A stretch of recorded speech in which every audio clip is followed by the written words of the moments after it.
with Andrea, Marston. This is season 2. Season 1 was hosted by the delightful Kaya Green. I am so happy to be here taking over their throne. My throne is from Wayfair.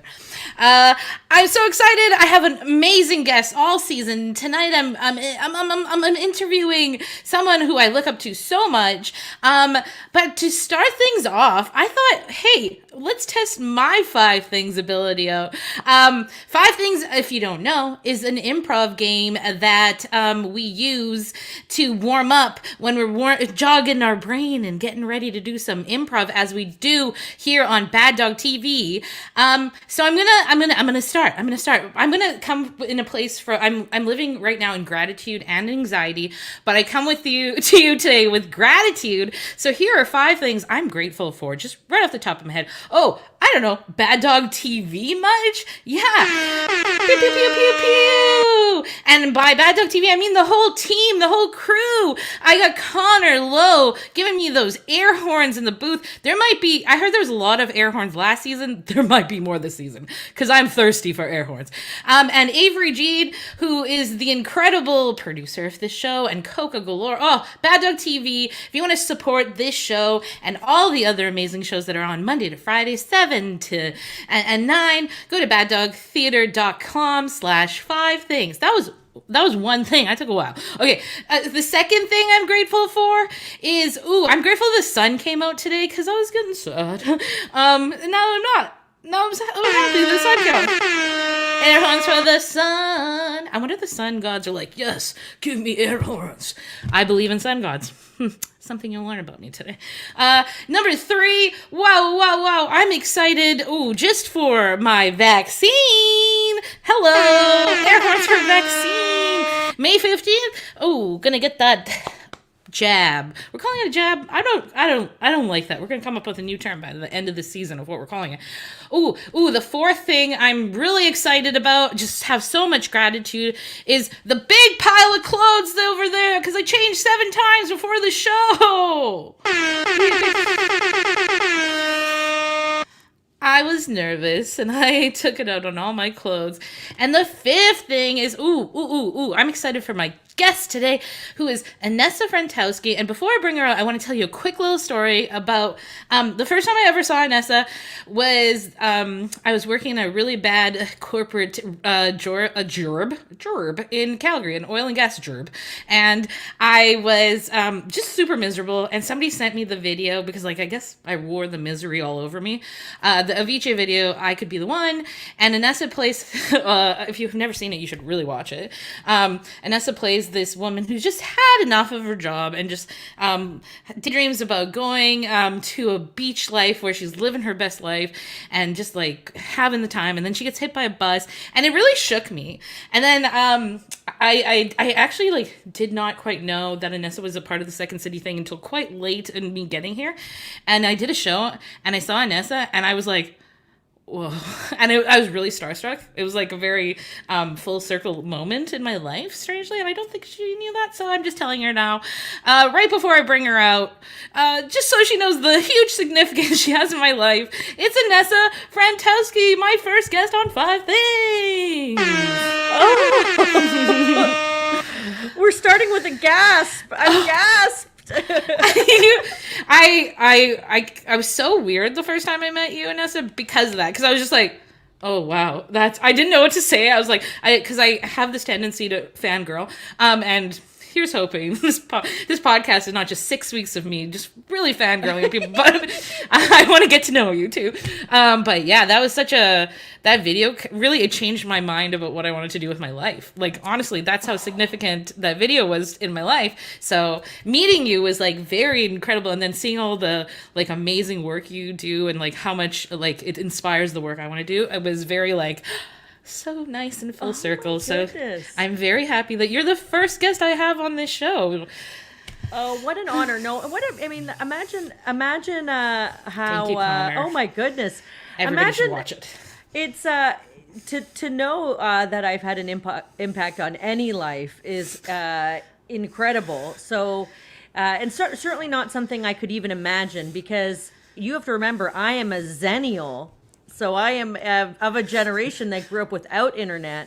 So I really couldn't even imagine that I could do something that people around the world could see. That wasn't even in my imagination. How about that? Yeah, so, well, that's amazing. And you still are doing things that are impacted. Thank God for Instagram. I mean, sometimes, we sometimes are critical of the internet, but then at the same time, we have to remember just like, pretty cool that you can communicate with anyone around the world easily. Before, big deal to call, when my parents had to call a relative back home, it was a lot harder before, Yeah, oh my goodness, yeah. My family's in Calgary, so if without FaceTime, I'd just be a sad sack of a person, so yeah. Yeah, yes. So it is very cool, but thank you for that. That's very, very kind to hear. And also, the content of the video was also where I was at my life at that point, too, because, I'm always working a few jobs. I always have some kind of hustle going on. So there have been many moments, especially, like trying to do what you want to do in life, where you kind of feel like a weird feeling sometimes that nags at you, and you want to change your life, but you don't know how, Yeah, and I when I had seen that video, that's exactly what I was going through. I was like talking about moving to Toronto all the time. Yeah, I was like, any day now, I'm gonna move to Toronto. And my friends are kind of like glazed over. They didn't hear me. I saw that video. That was not the reason I left, but I got laid off like literally 2 months after seeing that video from my job, and I got to like do the dream kind of. So that's awesome. Well, yeah. Isn't it weird though the way that happens sometimes, that you can be like, where you're meant to do something but you're not so sure, but then something will happen that kind of forces your hand a bit, like losing a job, even something sometimes that's not, that you don't think is good, but then you're like, well, guess if I have no job, I guess I'm free to go wherever I want then, Yeah, it's made me a lot less dramatic about the downs. It made me a little bit more hopeful. Let's get into I could ask you, just based on what we've already talked about, I could call the show now 1,000 questions, because I could come up with 1,000, but I have come up with 5, and I'm so excited to ask you them. So I'm going to go into our first question. Okay. Thing one is about your characters. I've watched Gail Pyle. I've watched your Sheila videos right now on Instagram and TikTok. Find Inessa and Inessa Comedy and go look. I was wondering about like your process of finding a character. I love character works. And you were so amazing at it that I was wondering like, where do you start with your characters? Is it with a voice? Is it with a wig? Like, how do you start your process of creating a fun friend? Oh, great. Well, I think I do all of the above. I think, especially back in the day, starting with a wig or starting with like a hairstyle, a la Catherine O'Hara. I know that's how she starts. Big hair. I definitely love a look. And when I get that opportunity, a look can do a lot for sure. But probably like the shorter answer, it's parts of myself, little feelings that are exaggerated to a pleasing degree, like little pieces, little notions. Over the years, like, maybe I try to I think they used to just kind of, sometimes I'll just ramble on in a voice. Sometimes it starts as a voice, but then I find like kind of the little feeling behind it, like what the sentiment is, Yeah. Yeah, that's amazing. I do voice and wig, so yeah, I really understand that. But so I like the idea of like using little pieces of you and exaggerating it. That's lovely. That's never a way I've thought about it before, so that's great. My second question thing too is I'm a big fan of Nicole Byer's podcast, Why Won't You Date Me? So I heard you read tarot for Nicole Byer. And I was just wondering, how did you get into tarot? And this is still in thing too. Have you ever done any like comedy inspired by tarot? I definitely, like a lot of people, got into it by, getting those cards read one day. I think, a friend got me a deck. I think you're supposed to get a deck, but I kind of just started reading them for fun. And then, like, kind of like where it's like more like starting a conversation where like, if it comes up and you're just like, ooh, this is a fun thing to kind of start the conversation about whatever area of your life. Cause I do think that mostly we're talking to ourselves. So you're hearing what you want to hear, what you want to tell yourself or whatever, but it's like your guidance system talking to you. And then the funny thing, with tarot cards is, me and my comedy partner, Sarah Hillier, and her husband, Andy Hall. I think one day Andy Hall's actually really great at reading tarot cards. He does it really intuitively, like he doesn't read the book. Really? Yeah, he's really good at it. He gives like got a real vibe going on. But we made our own. We started to draw like pictures just on flashcards. And I've seen some of these. There's really funny ones. I think there's something with peanut butter, but I could be wrong. One of them is the big popular one. I think it's Teen Broom. It's like she's a teenager, but she's also a broom, and she's kind of being a wallflower at the dance. So Teen Broom's pretty hot. There was a Dick Made of Dicks. That's very good. That's like couple classics on there, but kind of like the idea is, those we just interpret however we look at the picture and think what it might mean based on the question. But sometimes I'll read just tarot cards for fun on Instagram or something, and a lot of people request the homemade deck, I have to say. Yeah, the homemade deck was great. I like that because you were using you had a birthday fundraiser, I think, and you were using both the real thing and the drawn deck, which was really great. Andy Hill, I will be sliding into your DMs after that. Yeah. I don't know if you're listening. You're probably watching right now, I know. But I'll be sliding into your DMs because who knew that? I always asked him. He was like my bartender, like person I'd confide in at Bad Dog, and who knew he had tarot behind there, maybe. Yeah. He gives a fun reading. Yeah. That's awesome. He puts his personality in there for sure. Speaking of Sarah Hillier, I love the work you two did together. I was at a lip sync show that Tom Hearn produces, and you did a bit where it was umbrellas on top of umbrellas on top of just I've never seen actually that many umbrellas in one spot. Very impressed. Thank you so much. Thank you. So thing 3 is I was just wondering, I love working with my friends, but I find it hard to like actually make like things happen when you're working with your friends. So I was wondering like what your process is when you're working with Sarah. And I know you work with another friend of yours, Steph Tolev, who you do your amazing Sheila work with on TikTok and Instagram. So yeah, just what's your process with working with friends? Well, I'll tell you what. So I think that like you, well, Sarah and I specifically, here's what it's going to be. A lot of Zoom meetings. Half your rehearsal is going to be just chatting. Just gonna be catching up, so you gotta factor that in. A lot of canceling, a lot of rescheduling, a lot of like, let's, so I think that's the thing with friends is that you have to kind of hang out. With Steph, a little different. Steph, we're running an errand. We got to go to Costco anyway. Bring the wig. Maybe we shoot a bit on the way, but we're also going to get another errand done. So I think like every friendship, every collaboration is different. I do love to collaborate. But I think I'm also pretty flexible about working in different ways, like, cause I can like, you can write through improv. I'm also fine to like type side by side. I'm also fine to go draft for draft or something, so like, I think, every friend's different and you figure out if there's a way. Sometimes you need like a jam session to like come up with ideas, but I love like bouncing things off people. It always, for all the things that I was nervous about doing, like anything I'm nervous about doing, it's always more fun if I grab a coffee and do it with a friend. Yeah. Do you make time for that? Like in your own, like, I know you're probably, when you're booked and you're busy, do you make time how do you make time to like keep up with those schedules? Is it just flexibility, and like finding that balance with your friends?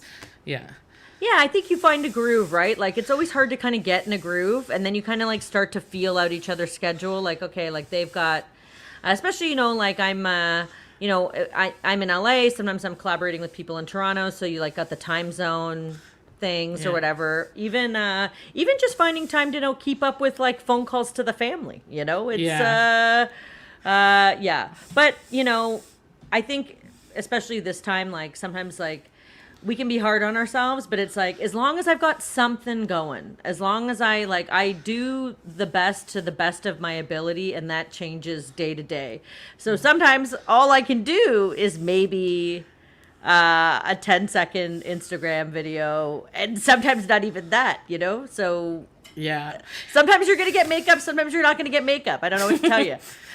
You're probably very rarely going to get a bra. Okay, I have my limits of what I'm able to muster and what I can produce, and that's it. So this is the first time I wore a bra this week, and it's for you, Inessa. Thank you so much. I specifically took mine off for you. Oh, thank you. Just different approaches. Yeah. Different approaches. I also love the idea of multitasking.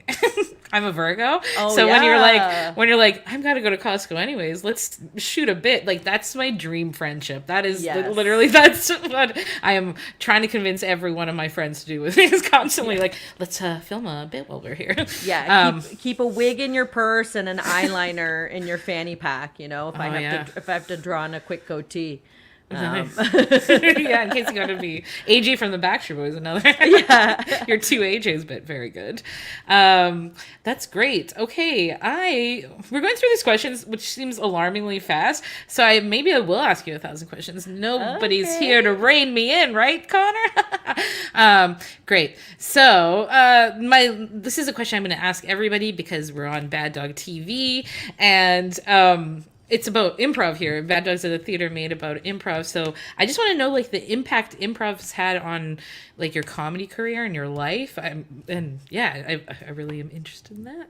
Well, thank you very much. Yeah, I absolutely, improv really freed me up as a person and, as a performer and as a person as well. I was afraid of it for a long time. So even just like I'm a real late bloomer. It took me a long time to kind of even believe that you could do this or live this way. So yes, just philosophically, like I love the idea of saying yes philosophically in improv and in life, like that notion that more things happen to you when you say yes, right? So that really struck me. And I also find it really like having that ability, I find it like a liberating way to write too. Like I like that I can just try something. It makes me feel free, Yeah. And that like then sometimes something magical happens, and how cool is that, Yeah. So, but it did take me a while to get there. I have to be honest. Yeah, you said late blooming. I'm really curious about that because I got back in. I used to do improv in high school. Then I took like a decade off, and then I got back into it. So what do you mean by like late blooming into improv? Well, I went to theater school first. So like that, like I didn't even really know that. I didn't know that there was anything outside of stand up. Really, I guess. Really, like, you know, besides like television and. So I took theater, and then somebody did tell me about the Second City Conservatory, but I did not know that you could like go to school for sketch comedy or anything like that. So all of that was like big shifts for me. But then I did go from, I kind of went heavily into sketch comedy. And then it was like, I could like, that was felt the closest to acting with a script or having like knowing what to, like that was the easiest step forward. And then I would say improv and stand up both were like big fears for many years. And, you know, I don't know, like for many, many years actually. So only when I forced myself in the situation was then I just like, okay, well, now I have to do it. So at the Second City, I had to do it every night. So, I guess I thought I would actually get a lot better faster, but I didn't. Now I feel much more comfortable, like just stepping on stage and improvising with like where I don't like where I realize now more just like if I'm having fun, that's all that matters. Like if Yeah. like, I think I took it more like I think when I was younger, I wanted to be good. Yeah. So I was more scared all the time, and now I really just focus on having fun, which ends up being better, which will be good if you have fun. And nobody's not going to enjoy you having fun. So the simple kind of things like really stuck with me of like, okay, if I do this simple thing, it like solves many problems. So having fun is the most important thing. Key to it, yeah. And then stand up, it's like a stand up was scary for different reasons. But then again, that it's like that. The trajectory is like more and more practice, your set gets progressively better. So it's a more linear track where improv felt like, whoa, like it just felt like and I really was improvising wild for years with no sense of any structure whatsoever. I love that. That's my favorite kind of improv. That's my favorite. And it got lost quite a bit. Yeah. But now, you know, and now it's like, it's, you know, that's the good thing about getting older.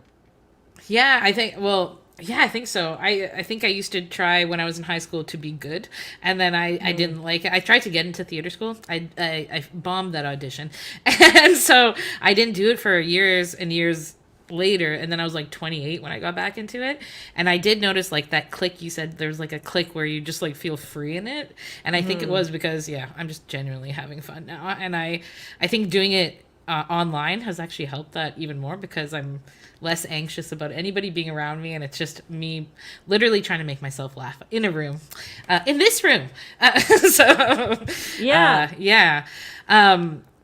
That's great, amazing. We're already on question number 5, but I've made this one longer, and I'm happy about that because thing 5, you have a thing you do on Instagram and TikTok where you give bits of advice, which honestly, I'm hungry and thirsty and just starving for life advice. I'm just in this place where I'm really into Oprah and listening to words of advice. So I would love your 5 like best pieces of advice you've given, maybe out of all your bits, if you can think of 5. I can, and I will. They're not guaranteed to be the best, but maybe they're the ones that like come to mind the quickest. The easiest way to double your money is to start with very little money. Oh, that was a good one. If you want to, this is kind of specific to my parents, you know, but if you want to convince your parents you're doing well in life, wear red lipstick and a hat when you come to see them. I do wear lipstick when I see my parents because I do want to look put together. Yeah, absolutely. Quotation marks. Yep. Yeah. The hat. I've never tried the hat. What kind of hats? Well, so my family's Russian, right? So it was like, this is rooted like in a story where it was like, I wore a fedora. On purpose to impress my dad because because when I go home to Canada, it's like wintertime and it's Christmas and I'm always in my pajamas. And Russians really like to dress up to go out. I do think it's a little bit of like the communist background where it's like the only way you can show off is kind of like what in your clothes, you try to spruce up your outfits, Anyways, but my dad did say to me, like, he's a really nice guy, but he was like, when you came back from LA, we thought you'd start dressing better. And I was like, what? And I was like, I do. I was like, I wear a lot of bold looks. I'm like, people comment on how I dress all the time. I'm just like, but I'm home. So but it's like, he's not Instagram. He's not seeing me like drop a look on the gram. He's just like sees me in sweatpants and it's like, and then I was like, oh, so I went out and I bought a fedora and like a new coat or something. And then the next time I came in, he was like, whoa, so impressed. Noted. So it was like, yeah, I was like, that's what they want is like, and I was like, that's rude to get off a plane and like, show off where your best threads to like, be like, hello, I'm back. I've just got off a plane looking great. It's like, who does that? Like, you're supposed to like show off, go back to your family and show off is what you're, I guess, supposed to do. They love to see it. Why? They're fashionistas, my parents, and they want to see the looks, I guess. Looks. So, do you do a slideshow, or after that, do you now, like when you come back, bring looks with you? Bring some of your signature looks, or you're like, look. I mean, I did get the Evan Bedell play suit specifically because I thought that's a play suit. Yes. Oh my god, I want one so bad. Oh, they're so comfortable. But I thought this is again, we are in indoor attire, but we're making a statement. It's a bit of a fashion forward vibe. It's very Canadian and very suit. Canadian themed. Yeah. So I thought this is just going to be my indoor look. I'm going to have the one. And it's going to be this. We can belt it if we need to, if we want to address your vibe. But oh my gosh. Yeah. So and also too, it's like all your parents want is for you to be doing well, especially when you live far away. They're all stressed out about it. So it's like I do feel like I actively have to put on a show. When I visit 100%, because when I stay for 4 months, it's like, when I stay for a long time, like I have in COVID, it's like, well, guess what? They're going to see the real me more often, right? Which is like, you're not always in a great mood, you're not always at your best, so we can turn it on for a week or two, but I have more than that. Guess what? So your parents are they just want, and when a lot of times when people have issues like conflicts, especially if they like decide to take a path that their parents didn't want, it's always rooted in the fact that they want you to be happy, and they think like the route to happiness is like this, like a steady job or this, that thing or the other. So your job is to convince them you're happy so they don't worry about the choices you make. But I can't always do that. Like, I'm always like, and so I was like, but that is like that's my tip to youngsters. If you want your parents off your back, convince them you're happy, and then they won't worry. Convince them you're happy, or wear a hat and put some lipstick on. And then they won't even ask the question maybe because they go hat and lipstick. That's it. That's it. We don't need to even ask. We know she's doing great. My producer, Avery Jean, has asked, and I need it too, honestly, an audio description of your play suit. I can see it. I'm overjoyed, but we need an audio description for fashion. So it's okay. So if you want to imagine, I want you to imagine almost like a picnic blanket. Okay, so like a long, like rectangular, like picnic blanket, and if you like folded it in half and like kind of put it and cut a hole on one side and put it on, so it's like I'm wearing, if I extend my arms out horizontally, I'm wearing a giant rectangle, but there has to be a neck hole, but then also the sides are sewn up. If you look up at the Evan Bedell play suit, you should be able to find oh no, there's a picnic blanket. I actually had that folding one. Yeah, it is a rectangle of fabric with a loose leg. I'm not even lying to you that yesterday I Googled this. Like, if you were to look at my Google, you would see that I looked up play suits because I was like, I don't care anymore. I just want to be like, I want to like live I've never been able to wear a romper successfully. I think Yeah. this could be like the romper I could wear successfully. It could absolutely anybody can wear it. I think it's also been called a squirrel suit. If you can imagine a flying squirrel and like kind of like the flabs of skin that go out in a squirrel. I think this is called a squirrel suit. If like by pattern. Well, there we go. I mean, thank you, Connor, for that terrifying squirrel suit. Oh yeah, you are seeing a lot of that shape there as people are. Oh yeah, yeah, like if you were to jump out of a plane, it's the kind of material that might support you. Except, I will say, I don't recommend jumping out of a plane in an Evan Bedell play suit thinking it will keep you alive. Yeah, we're not suggesting. Bad Dog Theater does not support you jumping out of a plane in a play suit now. Yeah.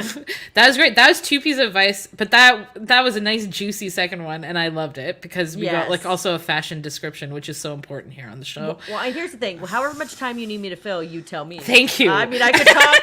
Let's do one of these. Stretchy. Let's do a stretchy cheese 5 thing. Okay, what's a bit of advice number 3? Okay, so this one is you're in a relationship if you're relating.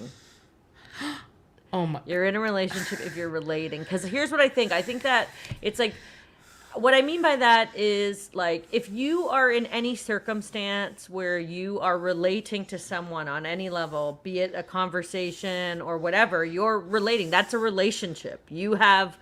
they are not a person that you do not know. You are relating to them in that moment. And I think that is meant to kind of like suggest that there should be a level of respect, like where like, it's like, you can't just be like, oh, we're not in a relationship, so I can treat you however I want because you don't matter. It's like, no. It's a kind of relationship. It may not be a romantic relationship. It might not be a friendship. It might not, but there's a relationship there. So it's like you can't just. I have some emails to send after this about that. I had a real aha moment when you first said it. I was like, I really like gasped. That's amazing. Yeah. And yeah, I have a lot of The nature of the relationship, what the relationship is, those are terms that you decide. But basically, that's to be like, there's never an excuse to be shitty to someone else. Yes. You can find a nice way to do it. You can find, it's still, you have a relationship with that person, but now you may never see them again, but you have a relationship, and the relationship is what it is, you know? Relating to someone. Oh, I love that. That is true. And then you should treat people with that respect that you treat people with in a relationship. She's bitter about some things, and this is all of a sudden became therapy number 3. oh God, but, yeah. You know, it was really good. I felt that one. That one hit my old ticker. Yeah. So that was a good piece of advice, Inessa. I'm really excited about 4 and 5 now. Well, it is. Well, they have like that phenomenon. Okay, so it's kind of like the phenomenon of like when people treat people badly because they're driving. And it's like, if somebody kind of got a little close to you, if you were walking down the street, like the equivalent of cutting you off, or they kind of stood in front of you or something, it's like you wouldn't like freak out at the person. You'd have more information, but it's like people are ruder because there's more anonymity in a car. And so they, you know, and they've like scientists have kind of studied this because people behave differently when they don't experience any consequences and stuff like that. So then of course you have the internet, and it's like, all right, well, everybody thinks that, you know, like that their behavior doesn't have any consequences because they're not there to see them. You know, and it's like, well, now, like still like, so that I think is what is interesting about like the terms to which people decide whether or not they want to be kind. And it's like, well, it always matters. Which takes me to my next piece of advice, which this one I say a lot too, which is it's cooler to care. It's cooler to care. Oh my gosh. Oh, I've been told on many jobs that I care too much. So cooler to care. Thank you. Well, I think that was a reaction to kind of like the like notion that that it's like where it's like everybody wanted to be unbothered. Everybody wants to be like, I'm not emotionally impacted by anything, which is like a showing of strength or something, you know, like, and it's like I get that. like truly not caring, I know, like, must feel like liberating, and there's like various ways to interpret it, like, but generally speaking, if you're somebody who cares and feels feelings, and like, it's like, it's like you don't have to do anything, like, you don't have to set up a full picnic for someone, but isn't that more fun? Like, isn't that cooler that somebody put thought into something and like wanted to, like, isn't it like, you don't have to get somebody a birthday cake and decorate the apartment if it's their birthday, but isn't it more fun? Like, yeah, wouldn't you want, so it's sort of like, we don't have to do anything ever. We don't have to, but it's like this notion of like, wouldn't you rather just dive in head first, like, into love, and like, maybe you get burned, whatever, big whoop, you pick yourself back up, but wouldn't you rather just like get excited about something? I'm a fangirl too, like, because I kind of feel like, I was like, listen, I'm in LA. I was born in Russia. I lived in Canada. I'm here now. I never thought like some things that are possible. I'm going to geek out on whatever I can geek out on because, quite frankly, I'm going to get pumped about everything. I'm not going to be too cool for a celebrity sighting. I'm going to freak out about it and talk about it nonstop. I'm going to get very excited about every party I get invited to. I'm extremely pumped about trying every single new hors d'oeuvre. Like, I'm going to get excited about things because, like, why not? We're living life. Might as well enjoy things. That's one for my own heart. Yeah, I was always told in a lot of jobs, a lot of like situations that I care too much. But you're right. It's just like I show up really hard for things. And the first time I think it ever really got embraced was improv, because they're like, okay, enthusiasm. We like that here. So, I love that. That's an amazing piece of advice. You should all care so much. And because, I'm terrible at playing it cool. Playing it cool, that's not for me. I play it hot. It hot. That's great. What's your fifth piece of advice, Inessa?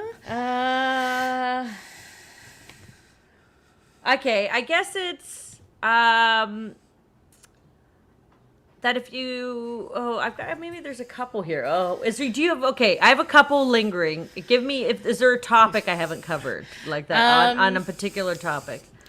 Well, you covered fashion with the hat and lipstick for your plans. You've covered just a lot of things that hit my heart about caring about things.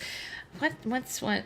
Do you have a money one? I'm really like notoriously bad at money. I did the money one was first. The easiest way to double your money is to start with very little money. So we covered all the topics, maybe. Right. Okay. Wow. Okay. Money. Okay. I guess. Okay. I'll do this one. Where borrow this one. This one had a big impact on my life, and it's from Counselor Deanna Troi on Star Trek: The Next Generation, the empath. And it's, feelings aren't positive or negative. It's the actions resulting from those feelings that's positive or negative. So that you can feel what you want, but don't burn someone's house down. Noted. Do not burn someone's house down. That is something I've been working through in therapy, because you can just have a feeling and it doesn't have to be a reaction too. The reaction is a separate part, right? So yes, there's another one about those that thoughts are like fleeting. I think this is like a Buddhist saying, but that's that don't invite your thoughts for tea.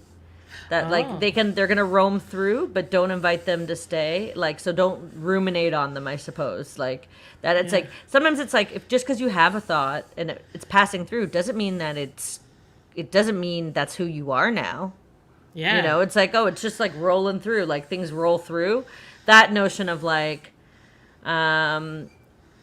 was it I'm thinking of the drag queen Jinx. Was it Jinx Monsoon who said water off a duck's back? It was Jinx Monsoon, water off a duck's back. That reminds me of that too, of like, it's like rolling off, that they roll through, that it's not like a permanent. And sometimes it's hard for me to believe that how I feel in a moment isn't like just now who I am forever. Yeah. This is it? Is it? Because like, to me, okay, I'm tying this into your other point of like caring too much, right? Caring too much. Oh, I'm doing fingers. I am pointing out my thoughts with my fingers, audio friends. When you care too much, it's hard to know what feelings to not care too much about, right? And like that's the fishy part, because like when I come very fully into caring about situations, the feelings are also there too, right, Inessa? So something to think about, how to separate those two things. But yeah. So you're talking about like, so caring too much is for you feels like what? Feels like that, like if it's, are you talking about like you can care, but you also have to accept your powerlessness about the outcome, like that? It's like, so that it's like you can't change anybody else ever. You can't change what anyone else does. You can only control yourself. So especially if any interactions involving other people, they're all I can do is choose what I do in response to them. I can never change anybody else. I just have to adjust on my end. So it is like sort of like, so you can have your feelings about it, you can want for something, but then you also just have to accept, though, but I'm powerless in the universe, and I have that I have to just accept the outcome. But that the outcome, even if it's not the desired outcome, you can feel however you want about the outcome, but then now what you decide to do after that is up to you. Like what you're going to do with those like feelings that you have, like, or the hurt that you have, or maybe the whatever, you know? Yeah, I got to work on the powerless part. Yeah, I'm working on that. But I like the idea of like, just like really giving it and then just giving up the outcome. I'm working on that. The powerlessness in the universe is like pretty, like, it's like no matter what, no matter anybody you think the richest, most successful person or whatever, it's like, we don't know. You could get hit by a bus, you know, you could, there could be a pandemic. There could be, a myriad of things that no matter. I think relinquishing control for people is really hard. Mm-hmm. So we find all things in life that kind of give us the sense of stability, whether it's relationships or jobs, all these things to make us feel like that we have some control over our destiny, and we have control over how we experience our destiny. So we're here, so we have control over like how we enjoy whatever such situation we're in, but we don't always have control over everything that happens. And that's like a very difficult thing for our brain to kind of it's like accepting kind of two different contrasts. It's like, so it can create cognitive dissonance a little. It's hard to reconcile those kinds of things, that it's like, so, you do your best. That's why it's better to operate from a place of doing things that give you joy. Yeah. Because then you're at least enjoying the experience. If you're doing things for an outcome, you may or may not get that outcome. But it's almost like, again, I'm like trying to figure out ways to cheat the system, where I was like, well, if I do what I'm enjoying, then at least I'll have a good time along the way. Then every moment will be good, right? And then it won't matter what the outcome is, because every moment will be good, That's a great way to cheat the system. Cheat the system by having like so much fun. That's a brilliant way to cheat the system. Yeah, better to have fun. But then it's like, then it's like, sometimes it's like, well, sometimes there's different levels of fun, and sometimes for the fun of like retirement, for example, it's like retirement I hear is quite fun, and you have to do a lot of things before that if you want to. So you got to like measure your level of like instant gratification versus delayed gratification. Like, oh my gosh, that's so true. yeah, that's true. I am going to instantly order a play suit immediately after we're off this show. Those are amazing pieces of advice. Honestly, things that resonate with me. Thank you so much for being a guest on the season premiere of 5 Things on Bad Dog TV. Oh, I'm so excited. I just remembered one last bit of advice too that I think would have been the best, the last one I should have done. Okay, this is the real number 5. The real bonus, a bonus, yeah, a bonus 5. It's this one, because this one we haven't covered body image, so it's don't worry about if you're human, don't worry about what your body looks like, because you're never going to look as good as a zebra. Every zebra looks better than you. So I think it's the notion that beautiful. humans in the animal kingdom were kind of not that great anyway. So that's my Look there we go. I mean, phenomenal. Not a bad angle. majestic. Not a bad angle. We're looking at zebras in Google, and honestly, Google them, everybody. If you're listening to the podcast, Google zebras. Magnificent creatures. That's something interesting to talk about. So, if you're at home worried about what you look like, well, forget it. Who cares? No competition here. Yeah, zebras win. Yeah. Imagine a zebra in a play suit. Yeah. Well, I think a zebra would be like. I think a zebra would look at me in this place and go, "Oh my God! Imagine we were red and white checkered. Oh, it's way better than just stripes." Yeah, maybe this might be the only thing to impress a zebra. Maybe we should. Yeah. We got to get a zebra in here for the next episode. But imagine if this is just what my whole body looked like. I mean, how much cooler I'd be.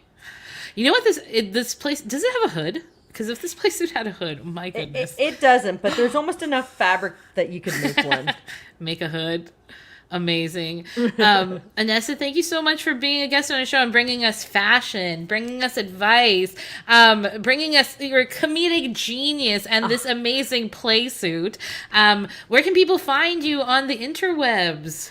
Yes, Inessa Comedy, Inessa Comedy on all social, basically. All socials are Inessa Comedy. Yeah. And there's really good content coming out now, so everybody go follow that. There's a lot of Sheila out there, and I have an auntie Sheila, and she works at Costco, so it really tied in. You got to give me the hookup. I gotta maybe my Sheila can call your Sheila. Oh my God, my auntie Sheila is so shy, and she would hate that, but. Okay. Thank you so much, Inessa. It's been great to have you on the show. Thank you, everybody who's watched on the YouTube channel. I hope you smash that like button. I honestly took this whole gig to say smash that like button. I'm just kidding. I took it. Smash that like button, though. Okay, cool. I'll smash it again. It's over here. Oh, there. Smash it. Thank you so much to Bad Dog TV for letting me host 5 Things. Thanks to Connor Lowe, who's been in the booth Googling and giving me those smashing like button sound effects. And thank you to Avery Jean for producing, Coko Galore for setting up an amazing lineup of comedy every night, Monday through Friday, 7 and 9 o'clock.